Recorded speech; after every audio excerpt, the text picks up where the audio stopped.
We had good music, don't we? Can we give them a hand, please, again? That was great work.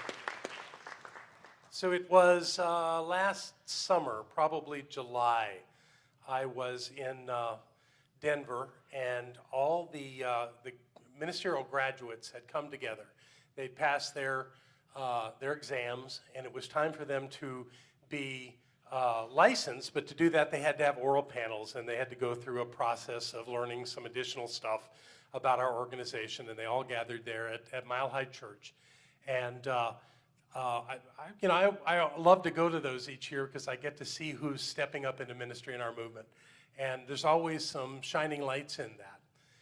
And one of them's here today, and he's here because we developed a relationship. Not that I didn't notice who he was, I absolutely did. But he asked me to mentor him after he was licensed through ordination. And I agreed, and we have developed a wonderful relationship where we meet regularly and talk about ministry and what's going on, and it's just been a wonderful journey. And something that he has in common with Barbara and I is that he is in relationship with someone else that's going to be a minister very soon. So the two of them being ministers resonates, of course, with me because there aren't that many in our movement right now, where couples are working in ministry together, and that's their dream. But I'm going to introduce them one at a time here. So I want to invite Reverend Michael Heinle to come up. And the thing I want you to know about Michael is that he is serving right now as a spiritual leader at the, I just lost it. Seal Beach Church of Religious Science, or church, listen to me going backwards. Seal Beach Center for Spiritual Living. And Michael stepped into a Science of Mind Center, a Church of Religious Science, when he was 8 years old. So he's been at this a while. I didn't get in until I was 31, so he's got an advantage over me. So Michael, thank you for being with us. We're really looking forward to hearing from you. Okay. You don't need that. I don't need that. I get it.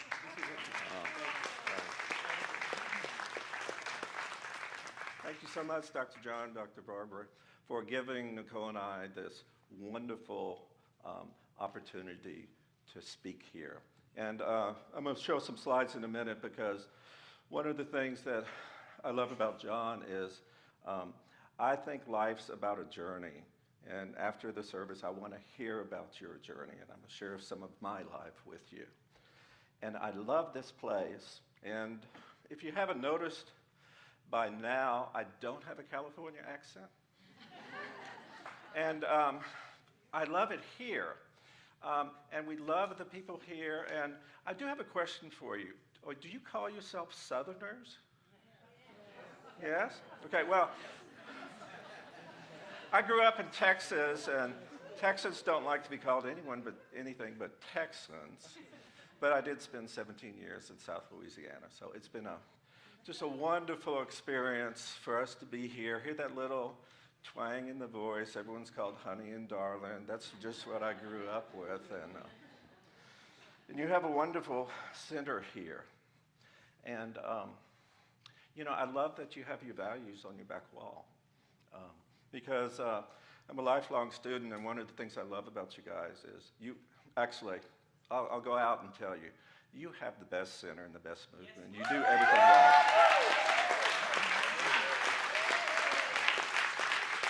There is none better. And on top of that, you do it where Science of Mind is not. From the moment we walked in here, we walked and saw this beautiful center, extremely well organized, teeming of love. And I know because I listened to a lot of your services, and more than that, I listened to your talks on your website. Because I'm this lifelong student, drives Nicole crazy. I can listen to 4 hours of blah, blah, blah, teaching classes. If I get 2 sentences I can use from the pulpit, but more important, if I get a technique that I can use when I teach my classes, that makes all the difference in the world. And so you guys are probably 5 years ahead of the movement on putting everything online. So I just want to compliment Dr. John and Barbara for spearheading that. And I hear, is it really true that you have 13 Prac 1 students starting in the fall? That's phenomenal.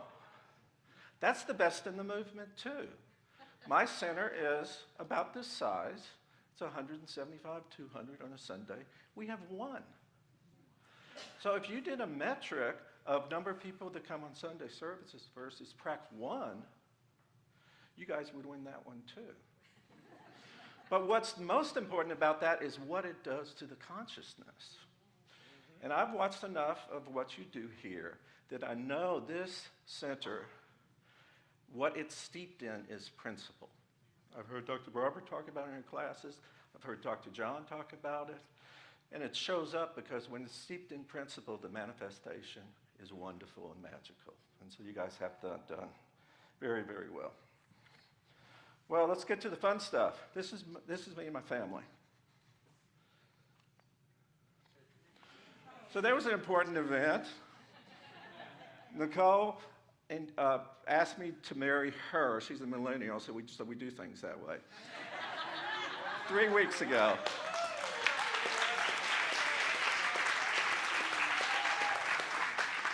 So on the left is our 12-year-old son, Gabriel, and right beside her is our 14-year-old daughter, Haley.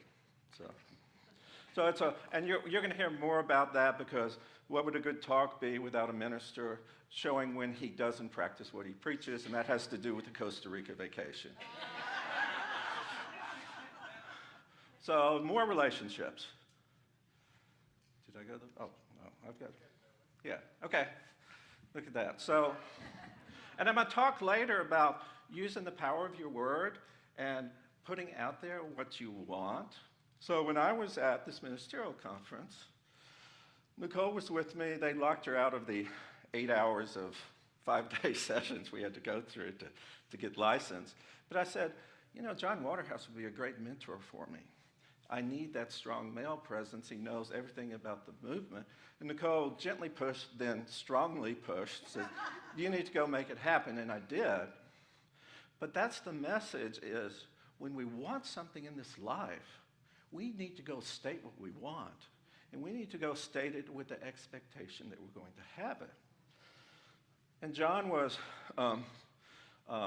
loving to everyone there. He was walking everyone to their dreaded panel, calming them down, praying with them all the way, and whispering, everything's going to be okay. And he whispered to me, you have to be okay because we need more male ministers. They're all females in the movement now.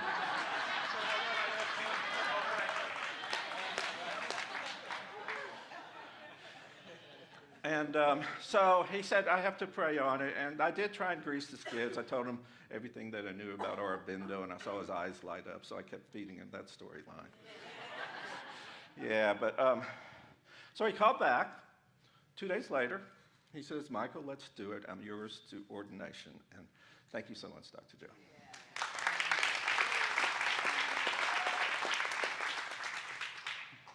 And so what we're talking about today, we're talking about dreaming. And I love principles of science of mind, and I love Ernest Holmes. So when I'm talking about dreaming, we're going to talk about the most and best use of our practice we can, and that is our wonderful metaphysics. Because what happens is, to generate anything, to experience anything in this world, it's not done unto us. We have to do something. And so we have to have faith in our metaphysics. We have to have faith that we can think, and what we think about does expand into our lives. And Ernest Holmes says we have to have that faith, but to have that faith, we have to make a statement about it. And I got this off the website. I loved it about faith. It says about dreams, we seek to make our dreams come true, and our dreams will become actual experience if we demonstrate our principle. Now, who do you think said that? No. It's a trick question. I let it up because it's our beloved founder of science of mind philosophy, Ernest Holmes. The principle gave it all away. And so, because we have this invisible metaphysics, and what Ernest Holmes did for us when he's talking about faith, he speaks just two ways, and perhaps you've seen this. He speaks to us in this mountaintop way where it's done, it's truth, everyone knows it's truth, it's game, set, and match, let's go home. And this is what he says about faith here. Faith is a mental attitude which is so convinced of its own idea, which so completely accepts it, that any contradiction is unthinkable and impossible. So it leaves nothing to be said except that the fact that we're human. And Ernest Holmes was great about that because he gave us these logical, simple stories that we could relate to. And this one that I'm going to talk about is as when Albert Einstein and Niels Bohr were trying to figure out this thing called quantum physics, they had something they call it a thought experiment. So this is Ernest Holmes' thought experiment. He says, imagine you're a tree and you need to grow a new branch. And that tree, being connected to nature, knows that it has firm roots in the ground, knows the nurturing rains will come, bringing the nutrients to the roots, knows when the radiant sun shines on it, its divine circuits are absolutely connected, and knows they will grow that branch anytime. He says, however, imagine the tree was a person, a frail little person. And that frail little person bemoans the fact, how can I grow a new branch? I've only grown 1,000 of them. I'm not in the right mind. But that person, that tree being related to nature, cannot slice the divine circuits. But that person can slice the divine circuits. And to me, the struggle that we go through is just we forget who we are. We absolutely forget who we are. And so Ernest tells us that the reason that we do that in that tree analogy is that we're looking to the outside world for demonstration before we believe something. But there's a fundamental law that the consciousness always has to precede the demonstration. There's no way it can go the other way. And so he says, what you want to do is you want to have the faith of the tree, the absolute faith of the tree. And for me, from a personal side, our faith comes from many places. Some of us, it comes from meditation, but most of it comes from the people we talk to. And for me, that was my mom, because she gave me a wonderful gift when I was probably that tall. She took me to the first Science of Mind church. It was called Religious Science back then. It was Dr. Donald Curtis's church in Dallas, Texas. And she demonstrated this beautiful metaphysics that we know my entire life. She would say to me, and sometimes this was hard for a young kid to gather because there was no excuses. She says, Michael, you can do whatever you want in this life. Whatever it is, all you have to do is put your mind to it. But she modeled the behavior because unless we demonstrate and model the behavior, we really don't know things. So when she was 20 years old, she was told that she had a congenital heart disease and she could die at any time. And 64 years later, she's still going strong.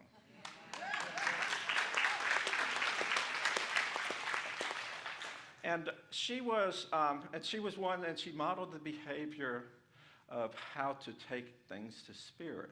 She never would go to the official courses, especially after Donald Curtis left. She liked him. So she would never become a practitioner. Just her Science of Mind book was tattered and worn. And so whenever I call her today, the Reverend by my name really doesn't mean anything. I get a little bit of a lecture about Science of Mind from her. But it's come in handy because I'm trying to say, Mom, I was going to use this at a talk, and I don't remember where it was. And she says, oh, that's in Appendix A4. Yeah, so, but she modeled that behavior. And what she did is, when things were going wrong, she says, I need to meditate. And our translation is that, which means she needs to go do affirmative prayer or spiritual mind treatment. She called it meditating. And so I told you no good minister could give a talk without telling on himself about how he's not practicing what he's preaching up here. And so That happens to be the Costa Rica vacation. So we have a great family. It's a multi-generational family. I'm the eldest wisdom keeper, but I do pretty good. I can go with Nicole in her high-intensity aerobic training. I do good like that. And of all the family members, I'm the only one that still goes and does the weight training 3 times a week in the garage. And so we had this Costa Rica vacation. They said, we're going to make an active vacation. I said, all right, no big deal. I'm down for that. So the whitewater rafting, I'd done 15 or 20 times. That was a piece of cake. And they were all rookies, and they didn't know what they were getting into. That went fine. The snorkeling, I also had a competitive advantage because I'm a scuba diver, so snorkeling was a piece of cake for me. The horseback riding was interesting. I'd only done it once, but for those of you who have done horseback riding in a resort, you know, you're really not in control of the horses. The horses know where they're going to and from. You have the reins, but they're just like you're posing for a picture there. And that was fine. But then we got to the zip lining. And the zip lining was one of these places where you go in 4 or 5 or 6 times and zip line, you come back out in the forest. And then we get to this thing called the Tarzan swing. It was a special feature. And so you're supposed to swing across the canyon on a zip line. And going to the Tarzan swing, we land on this platform, and we look over there. If you look down, it's about 200 feet, which is like a stream like out back here with big rocks in it. Not that the rocks would matter at 200 feet anyway. And to get to the other platform, there's these small stakes pinned in this vertical cliff that you have to crawl across. So my first thought was, is there any way back? And that answer is no. My second thought was, this is messed up. Then I said, okay, I'm gonna go across. So I started to go across. I said, I just won't look down. I just won't look down. So I went across, and of course, my foot keeps slipping off that ridiculously small peg for feet that you have. So I finally made it across there. And then you have to go across. It's supposed to be Tarzan swing. Someone catches you on the other side. So I swing across, and the guy that's catching me on the other side isn't paying attention. So I can't get on the other side, so I'm swinging back to the center, and I'm saying, what's going to happen first? There's going to be some crazy rescue scheme, or I'm going to look down there and die of a heart attack looking at those rocks 200 feet below me. Well, and you know, so 4 years of practitioner training, 3.5 years of ministerial school, and the only faith I have is in my body harness and the lifeline that's holding me on. So, luckily I survived that. But I want to get us back on topic. And I told you I was a lifelong learner, and I love things that I hear. And one I heard from your own Dr. Barbara about how the creative process works. And there was this term, your wish is my command, out of Aladdin. That may have been a couple of years ago. You guys may not remember when she was telling you that. I went out, and I really liked the way this was put together. I just found this on Google, but it sort of speaks in our language. But what we're talking about, really, is this creative process. We're talking about the universal law, the thing that only knows to do what we ask for. So as it says, your wish is my command. And the best example I can think of it is this beautiful creative soil, that whatever seed you put into it, whether it be, if you put a weed into it, you get a weed. It's fine growing a weed. If you put an heirloom tomato, it makes you a nice tomato. If you put a seed from an oak tree, you get this beautiful oak that was revered from generation to generation. And so, and I know you guys teach this here all the time because I've heard it. But what I want to challenge you today is to take that teaching to a next step. I want to challenge you today because the universal law does exactly what it's told. It's mechanical in a sense. But to me, the universal law is embedded, tingling with spirit. It's sparkling with spirit. Because it's absolutely the divine mother aspect of it. All it knows is how to do what you put into it. So how do you supercharge this law? You supercharge it by turning within and going to your heart space. You supercharge it by absolutely asking yourself, what is it that you want to do in this life? It's all, and the more you go within, the more you connect yourself with that which is outside of yourself, the greater and greater good, the more it demonstrates. And so there's a teaching that goes, the more you understand the law, the more use you can make of it. And what you're understanding about the law is absolutely spirit. It knows everything. So if you go within and realize that there's this beautiful, wonderful heart space that's just waiting to impress upon the law, you can take it to a totally different level. So you can climb that mountaintop and you can reach out and embrace the universal law with this greater heart space. And what happens with this greater heart space is you're connected to the greater one, and you don't see yourself as an individual. It's no longer about you. And you find yourself asking for things like compassion, being your brothers and sisters' keeper. You find yourself asking for wonderful, inspirational stuff like that. And when you get it, you get to this space where you've never been before. So that's my challenge to you. And if you take our teaching, and in my mind, I guess I can say I've been this teaching a long time, some 50 years now, believe it or not. And I've seen our teaching grow from being in the mind and the head to bringing in the heart. And that's when we bring in the heart, when we integrate those two, we have something very, very powerful. And I'll close by leaving with you some words from Robert Frost, which could very much apply to your metaphysical journey you've made. Two roads diverged in the yellow wood, and sorry I could not travel both and be one traveler. Long I stood and looked down one path as far as I could to where it bent into the undergrowth. I shall be telling this with a sigh, somewhere ages and ages hence. Two roads diverged in a wood, and I took the one less traveled by, and that made all the difference. Thank you.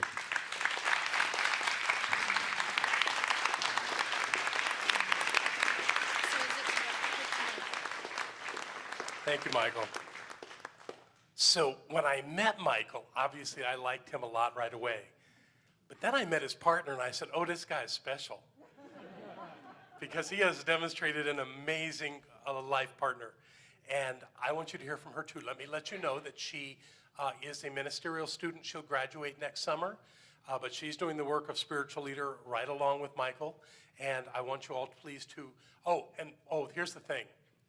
Michael found this when he was 8.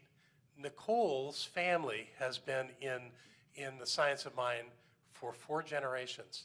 Her great-grandmother knew Ernest Holmes. So let's meet Nicole Von Atzingen. Good job. Good morning. Can I tell you a little secret? So I know I probably look like I'm relaxed and cool right now, but internally I'm like jumping up and down with enthusiasm because it has literally been a dream of mine to come to this community since I was like 22, and I'm 33 now. I don't know how I found you guys, but I was over in Arizona, but I did, and it has like been a bucket list for me to be here. So, I'm serious. So I'm like, this is so cool. Okay, so when my beloved Reverend Michael asked if I had a talk title in mind for this morning, I was sitting on my couch in my living room, and I looked up and saw this piece of art that said, "You may say I'm a dreamer."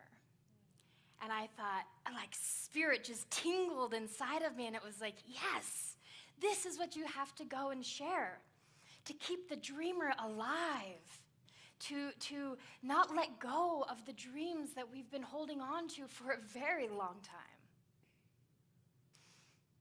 With that being said, I do know that life can be chaotic, and it can be stressful, and it can be messy, and it can be just easier to set our dreams aside and just work hard and persevere. And a lot of us have people in our lives, like my mom used to call them those negative Nellies. Do any of you have any negative Nellies in your life? Yeah, maybe we were the negative Nelly. Those people who tell you, oh, dreams are for children. It's time to grow up. It's time to work hard and to accomplish goals, and that's what life is about. Have any of you ever felt that way? Yeah, me too. I can be very determined, very goal-oriented. But what I'm learning is that it's not either or. It's not daydreams and positive thinking or working hard and being determined and disciplined. It's really and both. You know, it's about dreaming up new ways that we can experience love and compassion and joy and excitement and fun and money, and being disciplined in our hearts and constructive in our minds and stepping up in our lives. There is such a power in each one of us, such a power to experience and express life, the greatest version of life that we could possibly imagine. But sometimes it takes time, and it needs space. It needs space in us to grow. Take, for instance, my dream to come and visit this community. It took at least 7 years to see that dream grow true, but I am here. One of my beloved friends, you might know of him, he used to be this British judge in India who went on to become one of the most profound metaphysical philosophers like ever. His name's Thomas Troward. He and I have spent many afternoons together, mostly waiting to pick my kids up from school, and always trying to figure out all this life stuff, you know? And he had this really great idea that I think, when thinking about dreaming and daydreaming and fantasizing, visualizing, I think that his idea is literally the reason why we have the ability to dream. Let's see if I can work this. Oh, nope. It's called the personal factor. And so the idea goes like this. The personal factor is the decision of the self-conscious individual to participate consciously and specialize their own evolutionary process. So we get to specialize our own evolutionary process. Now, maybe that just sounds like a bunch of heady big words to you. Sometimes it does to me. He can be that way. But what this says to me, what this reminds me, is that it is absolutely necessary. It is crucial that we take silent moments to daydream, to fantasize, to visualize what our future could look like, what our tomorrows could look like, what the future of humanity could look like. Because there is a definite power in consciously, and what I mean by consciously is like awake and alert with both eyes open, in consciously dreaming up our tomorrows. I want to share an experience that I had with you in awakening my lost or sleeping dreamer. But first, I want to give you just a little bit of background on myself. Like Dr. John said, I'm fourth generation in religious science and the science of mind philosophy. My great-grandmother studied with Raymond Charles Barker in New York. So when I was in my late teens, for about 10 years, from 16 to kind of 26, I decided to leave our communities because I wanted to figure out if what we teach and study was true for me or if it was just what I was fed as a child. Can any of you relate to that with maybe other communities you've been to? Yeah. And so I became a parent at 18, so I've been a single parent for this whole time span up till about 3 years ago. And I have been through the school of hard knocks. I know it looks like I'm all clean and shiny and pretty now, but I have seen my share of hell, okay? And I have graduated and I am not going back. Yeah. But the story that I want to share with you was when I was 21. I had my 2.5-year-old little Haley bug and my baby boy, he was 4 months old, and I was a college student in respiratory therapy school, and I was poor, I had nothing, I was depressed and anxious all the time. Luckily, my mom let me stay with her while I went through college, but I had nothing and no other help. So I remember this one time I had to go down to the DES office and sign up for food stamps. Now, there's nothing wrong with having to sign up for food stamps. Let me tell you, it is an amazing resource for those who need it, and I needed it.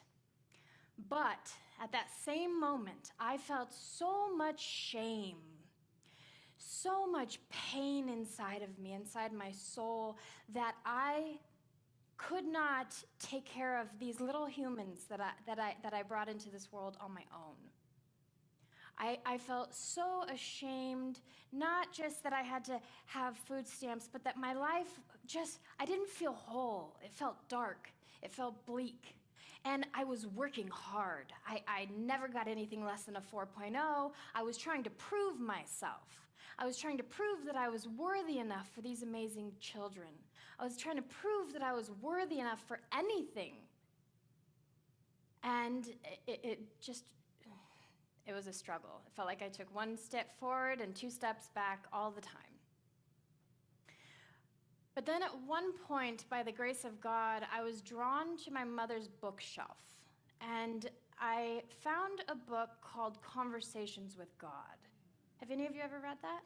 Yeah. The first one. And I read it from cover to cover. And any of you who've ever read it, it's like basically the dialogue is what we believe here. A lot of it is, anyway. And I could feel my soul starting to wake up. I could feel my spirit start to wake up. And this was something that I read.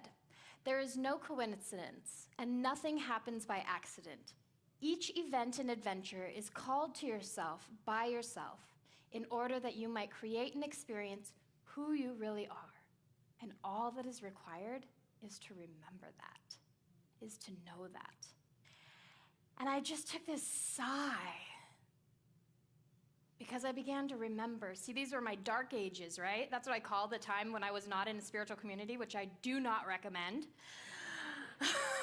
These were the dark ages. So for light to come in, it just filled me, and it reminded me that it was okay, that where I was okay, because I got to take self-responsibility and move myself forward.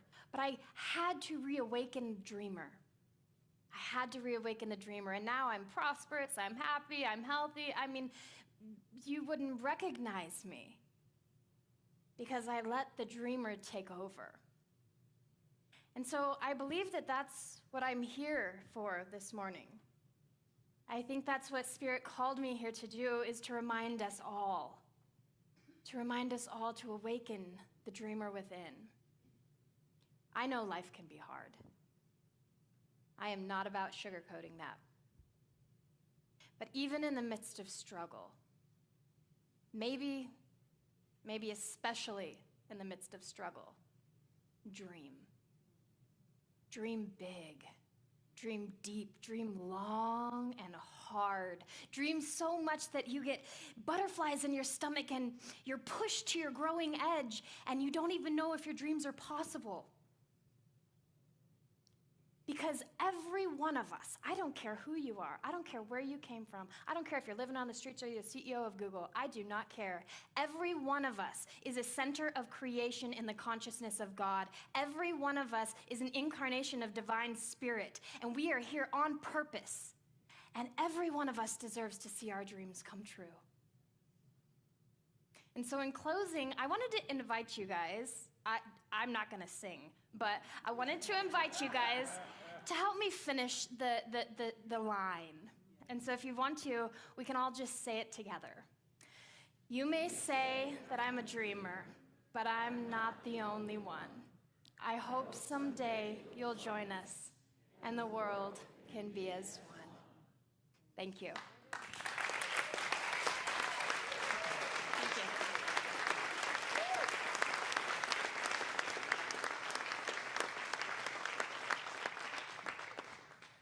So I just want to get this straight. You're 33? That's how old you are? The movement is in good hands.